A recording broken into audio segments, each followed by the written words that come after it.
Shalom, hari ini mari kita bersama-sama mengalami janji Tuhan dan mau melakukan apa yang Tuhan perintahkan di dalam kehidupan kita. Nehemia pasal 8 ayat 1-19. Ketika tiba bulan yang ketujuh, sedang orang Israel telah menetap di kota-kotanya, maka serentak berkumpullah seluruh rakyat di halaman di depan pintu gerbang air. Mereka meminta kepada Ezra, ahli kitab itu, supaya ia membawa kitab Taurat Musa, yakni kitab hukum yang diberikan Tuhan kepada Israel. Lalu pada hari pertama bulan yang ketujuh itu, Imam Ezra membawa kitab Taurat itu ke hadapan jemaah, yakni baik laki-laki maupun perempuan, dan setiap orang yang dapat mendengar dan mengerti. Ia membacakan beberapa bagian daripada kitab itu di halaman di depan pintu gerbang air dari pagi sampai tengah hari di hadapan laki-laki dan perempuan dan semua orang yang dapat mengerti. Dengan penuh perhatian seluruh umat mendengarkan pembacaan kitab Taurat itu. Ahli kitab itu berdiri di atas mimbar kayu yang dibuat untuk peristiwa itu. Di sisinya sebelah kanan berdiri Matitya, Sema, Anaya, Uria, Hilkia dan Maasea. Sedang di sebelah kiri berdiri Pedaya, Misael, Malkia, Hasum, Hasbadana, Zakaria dan Mesulam. Ezra membuka kitab itu di depan mata seluruh umat karena ia berdiri lebih tinggi dari semua orang itu. Pada waktu ia membuka kitab itu, semua orang bangkit berdiri. Lalu Ezra memuji Tuhan, Allah yang Maha Besar, dan semua orang menyambut dengan amin, amin, sambil mengangkat tangan. Kemudian mereka berlutut dan sujud menyembah kepada Tuhan dengan muka sampai ke tanah. Juga Yesua, Bani Serebia, Yamin, Akub, Sabetai, Hodia, Maseya, Kelita, Azaria, Yozabat, Hanan, pelayan yang adalah orang-orang Lewi, mengajarkan Taurat itu kepada orang-orang itu, sementara orang-orang itu berdiri di tempatnya. Bagian-bagian daripada kitab itu, yakni Taurat, telah dibacakan dengan jelas, dengan diberi keterangan-keterangan sehingga pembacaan dimengerti.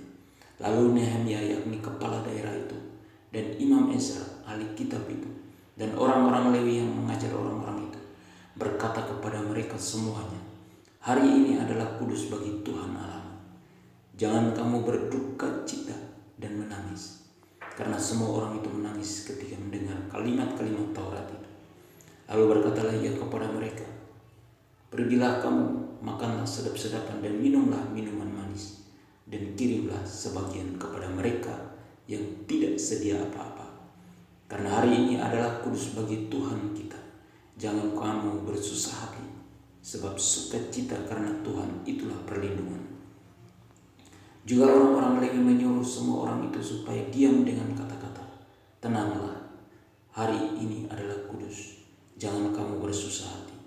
Maka pergilah semua orang itu untuk makan dan minum, untuk membagi-bagi makanan dan berpesta ria, karena mereka mengerti segala firman yang diberitahukan kepada mereka.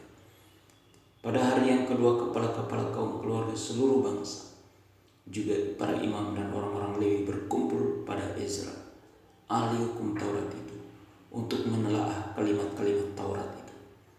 Maka didapatinya tertulis dalam hukum yang diberikan Tuhan dengan perantaran Musa, bahwa orang Israel harus tinggal dalam pondok-pondok pada hari raya bulan yang ketujuh, dan bahwa di semua kota mereka dan di Yerusalem harus disampaikan berita dan pengumuman yang berbunyi, "Pergilah ke gunung, ambillah daun pohon zaitun, daun pohon minyak, daun pohon murad, daun pohon korma, dan daun dari pohon-pohon yang rimbun, guna membuat pondok-pondok sebagaimana tertulis." Maka pergilah orang mengambil daun-daun itu, maka membuat pondok-pondok masing-masing di atas atap rumahnya, di pekarangan mereka, juga di pelataran-pelataran rumah Allah, di lapangan pintu gerbang air, dan di lapangan pintu gerbang Efraim. Seluruh jemaah yang pulang dari pembuangan itu membuat pondok-pondok memang sejak zaman Yosua bin Nun sampai hari itu, orang Israel tidak pernah berbuat demikian. Maka diadakanlah pesta ria yang amat besar. Bagian-bagian kitab Taurat Allah itu dibacakan tiap hari. Dari hari pertama sampai hari terakhir. 7 hari lamanya mereka merayakan hari raya itu, dan pada hari yang ke-8 ada pertemuan raya sesuai dengan peraturan. Perintah Tuhan supaya kita selalu membaca firman Tuhan, mengerti akan firman Tuhan, dan melakukan firman Tuhan dalam kehidupan kita. Janji Tuhan hari ini, sukacita yang besar dan perlindungan dari Tuhan memenuhi kehidupan kita. Amin. Tuhan Yesus memberkati.